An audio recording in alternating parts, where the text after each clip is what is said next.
Un hombre fue al cementerio para visitar a su padre y oyó golpes desde la tumba. Cuando la desenterró, se quedó helado ante lo que vio. Sergio conducía con confianza.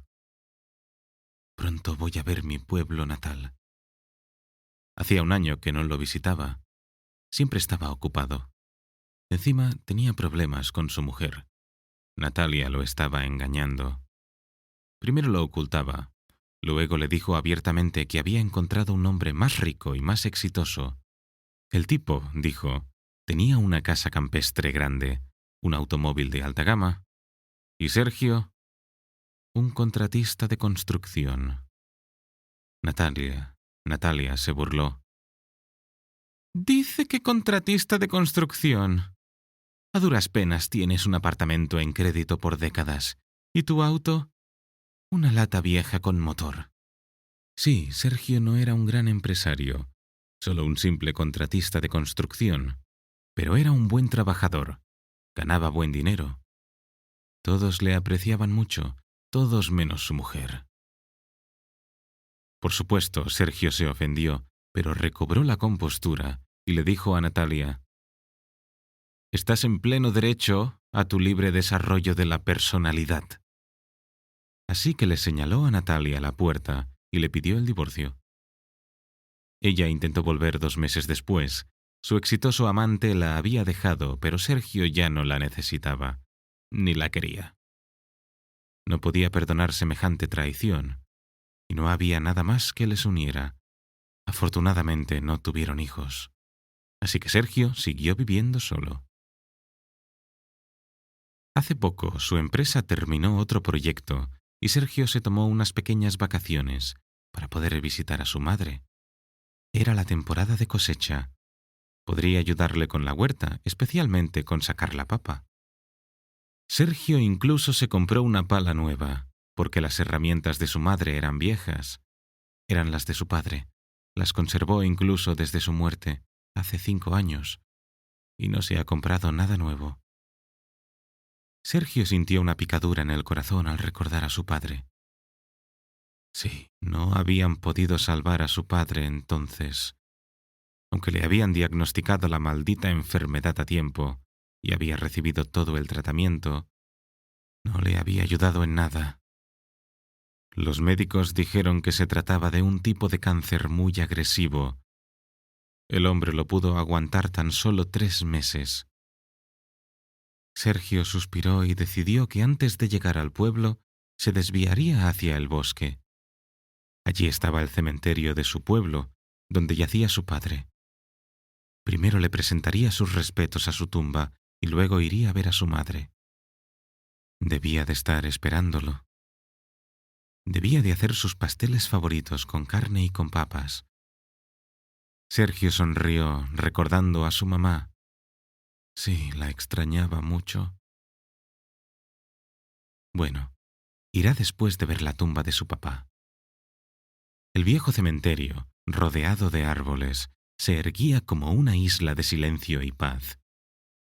Las cruces y las lápidas recibieron a Sergio con muda expectación, como si le dijeran: «¿A dónde vas, buen hombre?». Sergio tomó el camino habitual entre las tumbas. Tenía que ir por ahí, más cerca del lado norte. «Hola, papito», dijo Sergio como si fuera un niño, y se dirigió a la tumba de su padre. Se sentó un rato a su lado, limpió la lápida, puso flores y se quedó pensando. Así es la vida. Han pasado 5 años y todavía duele. De repente, Sergio se estremeció al creer oír un ruido sordo en algún lugar cercano, como si procediera de debajo de la tierra. ¿Fue su imaginación? Sacudió la cabeza. Silencio. Sí, se lo imaginó. Pero los golpes volvieron a sonar. Una vez, y luego silencio. Otra vez, una vez más, y luego silencio. Como si alguien hubiera golpeado un árbol con la mano. Cada vez el sonido se hacía más y más débil. Sergio miró a su alrededor. Junto a su padre, en la hilera de tumbas siguiente, había una tumba reciente. Una anciana había sido enterrada hacía poco. Tenía 100 años. La madre de Sergio se lo había contado hacía unas 3 semanas por teléfono. No pudieron enterrarla viva. En cualquier caso, han pasado 3 semanas. A Sergio incluso le recorrió un escalofrío por la espalda. ¡Qué tontería! Doña Fátima no era una bruja, sino una amable y buena abuelita. Sergio incluso se persignó, aunque hacía 1000 años que no lo hacía. Su mano se levantó por sí sola. La tierra debe de estar desmoronándose en la tumba. Eso es lo que produce el sonido de golpes. Adivinó Sergio, e incluso sonrió al mirar la foto de su padre. Papá, así que se divierten aquí, ¿eh? Y entonces la sonrisa se congeló en sus labios, y luego su cara se puso pálida como una máscara. Un insistente y desesperado toc, toc, toc, toc sonó desde la tumba de doña Fátima. Era como si alguien golpeara la puerta con sus últimas fuerzas. ¿Qué demonios estaba pasando?, gritó Sergio. Se levantó de un salto y corrió hacia el auto, acordándose de la pala nueva que llevaba para sacar la papa. En 3 minutos, literalmente, le dio toda la vuelta y se precipitó hacia la tumba de la anciana. «Bueno, doña Fátima, perdón por si acaso», susurró y empezó a remover enérgicamente los terrones de tierra de la tumba, observando que la tierra estaba sospechosamente suelta. En 3 semanas la tierra debería haberse compactado un poco. No hubo más golpes. Pero Sergio decidió seguir. Se le ocurrió que podrían haber enterrado a alguien al lado de doña Fátima. Había visto algo así en telenovelas sobre los narcos, pero eso era en la tele. Y aquí, en la tranquilidad del pueblo, ¿era eso realmente posible? Sergio no se lo podía creer, pero siguió cavando. Ya había cavado un gran agujero de 1 metro de profundidad. De repente la pala golpeó algo. Era madera. Sergio, secándose el sudor, se puso a cavar con renovado vigor. El ataúd, seguro. De madera barata, sin tratar ni pintar. Probablemente los que usan para dar sepultura a indigentes o criminales. ¿Hola? ¿Hay alguien ahí?, gritó Sergio, intentando arrancar la tapa del ataúd. Pero no se movía. Estaba bien clavada. Se hizo el silencio en el ataúd. De repente Sergio oyó un gemido, o más bien un mugido. ¡Ya voy!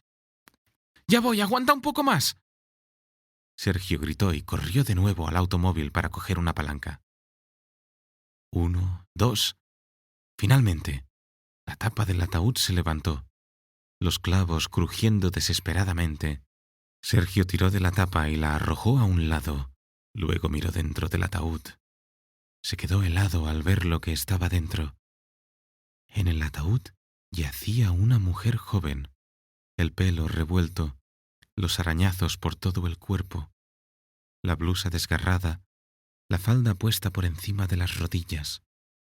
Puede que estuviera luchando por su vida en el ataúd hasta el último aliento. Pero Sergio vio una cosa extraña más dentro del ataúd. Junto a la mujer había un pequeño tanque de oxígeno, claramente ya vacío, y una máscara de oxígeno en la cara de la víctima. Como si alguien intentara deliberadamente prolongar el sufrimiento de la pobre víctima, para que muriera de horror. Ya es tarde. Aún así se asfixió, susurró Sergio con pena, mirando el cuerpo inmóvil. Tocó la mano de la joven para asegurarse de que no tenía pulso. De repente sintió un débil movimiento, apenas perceptible, dentro de una arteria. ¡Está viva!, Sergio gritó, loco de alegría. Sacó a la joven mujer del ataúd y la llevó al claro. Sergio no sabía qué hacer en esos casos, pero sabía que no alcanzaría a llevar a la desconocida al hospital. Solo se le ocurrió una cosa: la reanimación cardiopulmonar. Nunca ha hecho RCP en su vida, y ahora tenía que... «Está haciendo lo correcto», le respondió la operadora de la central de emergencias al que llamó tras unos segundos.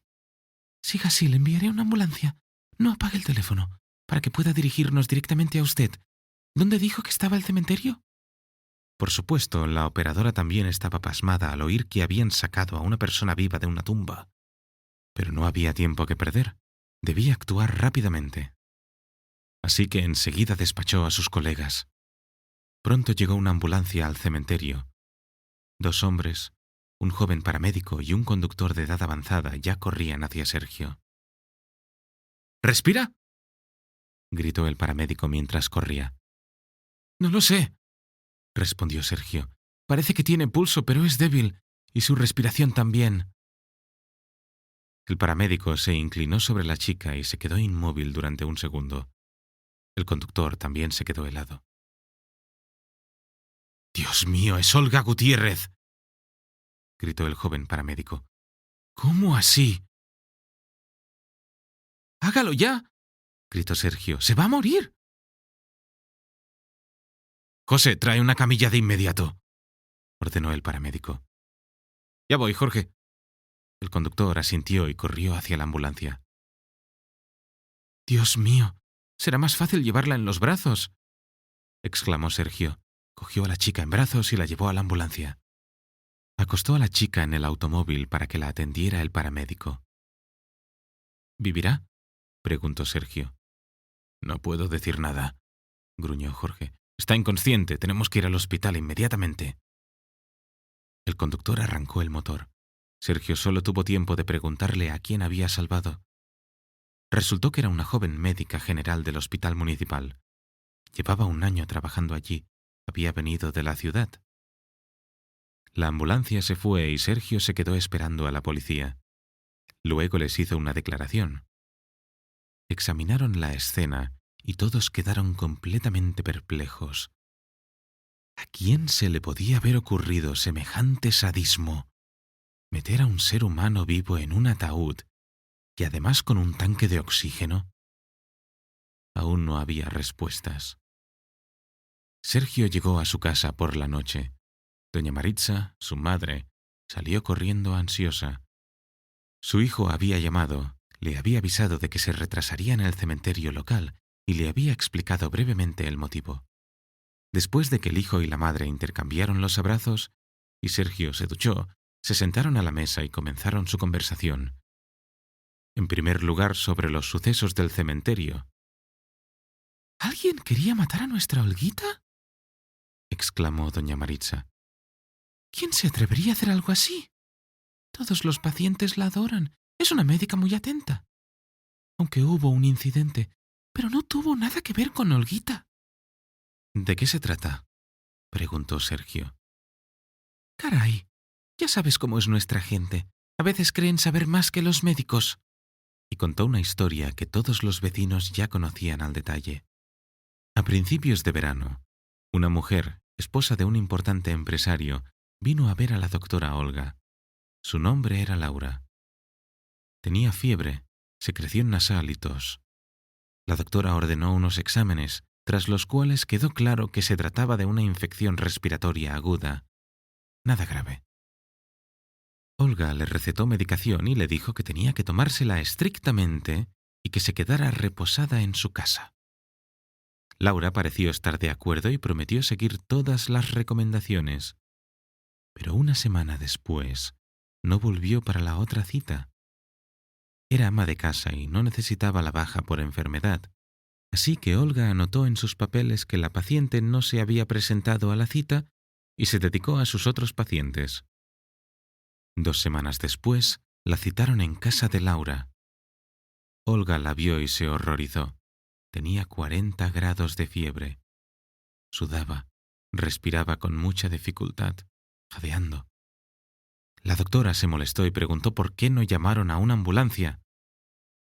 En respuesta, el marido de Laura acusó a doctora Olga de negligencia.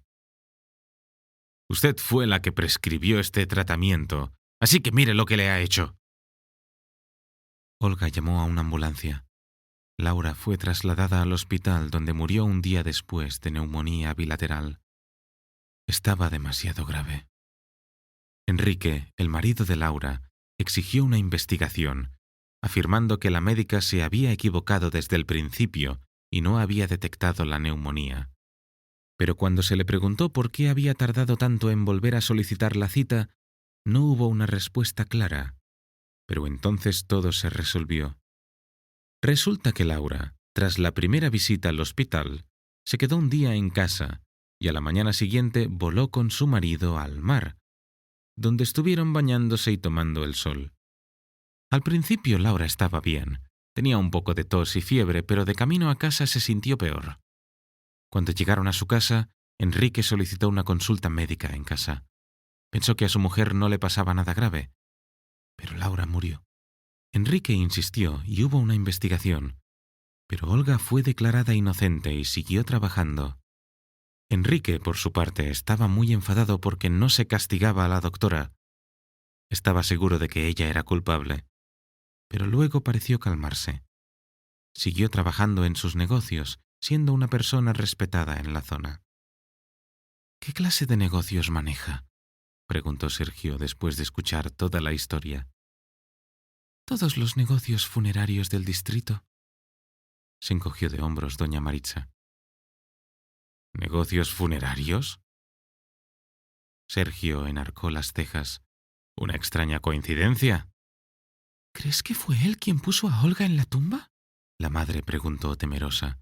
¿De verdad podría ser un monstruo? No lo sé. La policía lo resolverá, respondió Sergio. Pero quiero ir mañana al hospital a ver a esa Olga. Estoy preocupado por ella. Ojalá se recupere. Cuando la recuerdo en el ataúd siento escalofríos.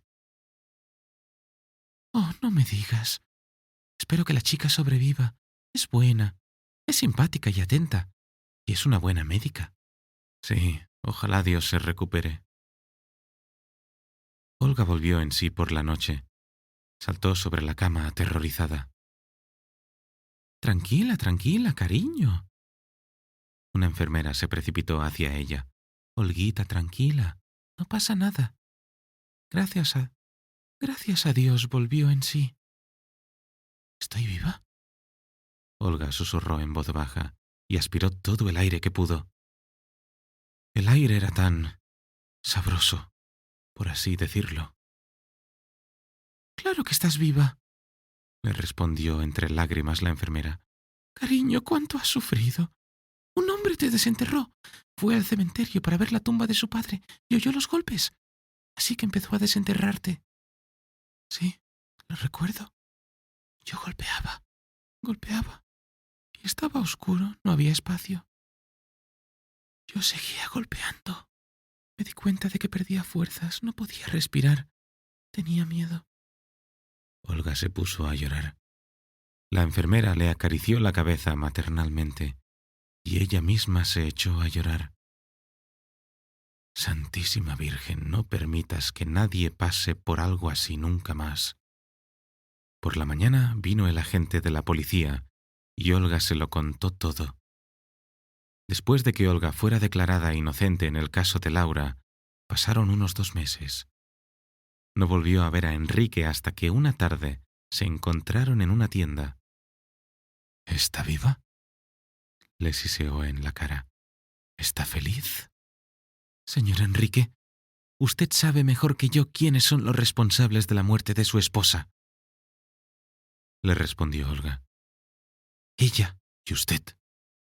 ¿Por qué fue al mar cuando estaba enferma?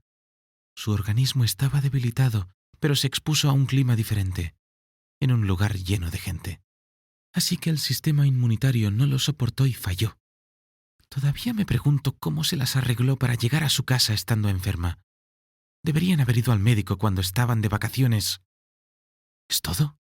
¿O quiere decir algo más? Enrique la fulminó con la mirada. Ahora escúcheme. Cuídese cuando salga a la calle. Nunca le perdonaré lo de Laura. ¿Me está amenazando? Lo voy a denunciar a la policía, Olga contestó en tono desafiante. ¿Y qué va a decir? ¿Y a quién? Todos en la policía son mis amigos y conocidos. Enrique sonrió sarcásticamente y se marchó. Olga se lo pensó y no acudió a la policía. En efecto, ¿qué podía probar? ¿Que estaba amenazada? ¿Dónde están las pruebas? Olga decidió que debía darle tiempo al hombre para que se calmara. Enrique estaba muy afectado por la pérdida de su mujer. Cuando recuperara la cordura, él mismo le pediría perdón por todo el alboroto. Pero Enrique nunca pidió perdón. Y solo una semana después se presentó por la noche en la casa del pueblo donde vivía Olga, derribó la puerta, agarró a la médica y la empujó a su automóvil, le puso una mordaza en la boca y le ató las manos para que no gritara. Luego la llevó a una bodega. Allí le estaban esperando dos de sus cómplices. Juntos metieron a Olga en un ataúd y le inyectaron algo que la adormeció. Ahora va a sentir lo que es morir cuando no se tiene suficiente aire. Y nadie la ayudará, le dijo Enrique a Olga y le puso el pequeño tanque de oxígeno. Y esto es para que no se muera enseguida, para que sufra un poco más. Y luego taparon el ataúd. Olga no recordaba nada más. Volvió en sí cuando ya estaba en la tumba. Ella lo entendió por el hecho de que la tierra pasaba un poco a través de los ásperos tablones. Y costaba respirar. Y estaba oscuro. Aún quedaba aire en el tanque, pero no le servía para nada. Olga comprendió que no duraría mucho. Empezó a buscar la salida de la trampa mortal, pero nada sirvió. Gritó, golpeó. Todo fue en vano. Entonces se dio cuenta de que nadie podía ayudarla. Inhaló con avidez las últimas gotas de aire del tanque y esperó. Ya sabía que... Y solo su mano seguía golpeando la tapa del ataúd. No podía creer que pudiera morir así. Después de escucharla, el viejo agente de la policía se quedó pálido de horror por lo que le había pasado a la pobre chica. «Ya pasó, hija mía. Ahora todo irá bien», dijo por fin. «¿Irá a la cárcel?», preguntó Olga dubitativa. «¿Es una persona tan influyente? Dicen que el jefe de policía es su mejor amigo». «Nuestro jefe puede ser un corrupto, pero solo hasta cierto punto. No encubriría tal crimen», le respondió el agente con sinceridad. «Ya verá, caerá como un ratón en la trampa. Y los cómplices también». «¿Dice que eran dos?» «Sí, creo que eran Brian y James. Así los llamaba». «Son de su equipo funerario», asintió el agente. «¿Qué clase de basura contrata? Iguales a él». Enrique fue detenido ese mismo día. El jefe de policía fue personalmente a detenerlo. ¿Qué clase de amistad puede haber con un asesino? Sus cómplices también fueron detenidos. Al principio los tres se negaron, pero bajo el peso de las pruebas confesaron. Dos de ellos, Brian y James, se arrepintieron e incluso rompieron en llanto por haber tenido que hacer semejante monstruosidad. No podían desobedecer a su amo, pero Enrique estaba furioso. «¿Cómo es posible?», gritó. «Había pensado en todo. Nadie va nunca al cementerio del pueblo, solo cuando entierran a alguien o cuando se mete el ganado. ¿Por qué demonios tuvo que ir ese hombre entonces, eh? Todo estaba perfectamente pensado». «Quique, estás loco», fue lo único que le dijo el jefe de policía. «Enfermo de la cabeza. Me avergüenzo de haberte conocido». «Así me hablas ahora. Y cuando pescábamos juntos o nos relajábamos en el billar, entonces eras mi amigo. Y ahora ¿Ahora te avergüenzas? Ayúdame, no te cuesta nada. Venga. El jefe de policía no le dijo nada. Simplemente se marchó. Al anochecer, Enrique y sus cómplices habían sido trasladados a la ciudad para proseguir la investigación. Les esperaba mucho tiempo en la cárcel. Sin embargo, se hablaba de que Enrique podría ser declarado enfermo mental, en cuyo caso tendría que pasar el resto de su vida en una institución psiquiátrica. Y Sergio, cuando los médicos se lo permitieron, visitó a Olga. La chica se sentía mucho mejor, sentada en el jardín del hospital. «Buenas tardes», sonrió Sergio. «Por fin la veo. Aquí le traje unas naranjas». «¿Quién es usted?». La joven mujer se sorprendió e inmediatamente se sonrojó. «Oh, oh, lo siento. Usted debe ser el famoso Sergio».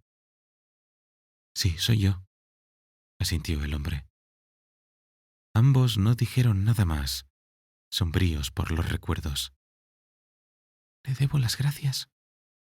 Olga se secó una lágrima de la mejilla. «Si no fuera por usted». «Son cosas del pasado».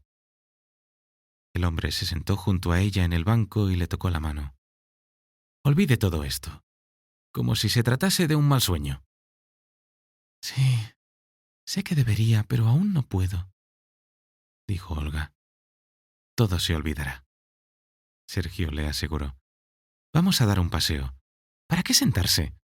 El día es maravilloso».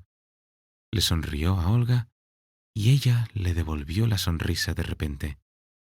Insegura, por primera vez, después de todas las experiencias vividas. Caminaron por el sendero junto a los árboles jóvenes, entre las hojas caídas. Sergio habló de sí mismo, de su trabajo. Resultó que Olga era de la misma ciudad donde vivía Sergio. Tras graduarse, trabajó en la ciudad durante un tiempo y cuando murió su madre, decidió alejarse de los recuerdos dolorosos.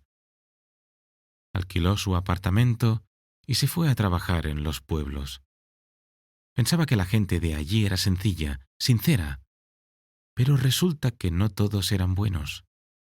«Olga, hay gente loca en todas partes», le dijo Sergio con una sonrisa. «Usted como médica debería saberlo». «Ahora sí, lo sé», suspiró Olga. «Y es poco probable que pueda trabajar aquí». «¿Volverá a la ciudad?». «Supongo que sí». Caminaron un poco más y se despidieron, intercambiando números de teléfono. A ambos les gustaba esta comunicación y querían continuarla. Pronto Sergio, después de haber ayudado a su madre con la huerta, se marchó a la ciudad. Tenía trabajo, tenía su propia vida. En la ciudad se sorprendió al darse cuenta de que ni una sola vez había pensado en Natalia mientras estaba en el pueblo. Ya no significaba nada para él. Su corazón estaba ahora ocupado por otra mujer. Pero seguía dudando en llamar. Por alguna razón, se sentía tímido como un niño. Pero un día sonó su teléfono. Eran finales de diciembre. «Hola, ¿Sergio?», dijo la voz de mujer. «Soy Olga. Olga, la médica del pueblo». «Olguita», gritó Sergio interrumpiendo a la chica. «Hola». «Me alegro mucho de oírte». «¿Le alegra? ¿Y por qué no me ha llamado?». «No sé. Debe ser por miedo de recordarle esa historia». «No se preocupe». Olga se rió. «Estoy bien. Es cierto, tuve que hacer un par de citas con un psicólogo, pero ahora estoy bien segura». ¿Segura de qué? «De que soy una persona muy feliz. Dicen que solamente del ataúd no hay salida. Y yo salí incluso de allí. Gracias a usted». Sergio se limitó a sonreír como respuesta. «Bueno, Olga tiene razón». Y entonces se tomó el aire y dijo: «Olga, Celebremos juntos la Navidad. Estaba esperando esa propuesta, respondió Olga, feliz. Celebraron juntos la Navidad. Y la siguiente también. Y la siguiente. Ahora su familia tiene un niño pequeño. Doña Maritza está muy contenta por su hijo. Por fin ha encontrado la felicidad. ¿Y quién sabía de antemano dónde la encontraría? En el cementerio. Si has llegado hasta aquí y te gusta la historia, entonces suscríbete al canal y dale a like.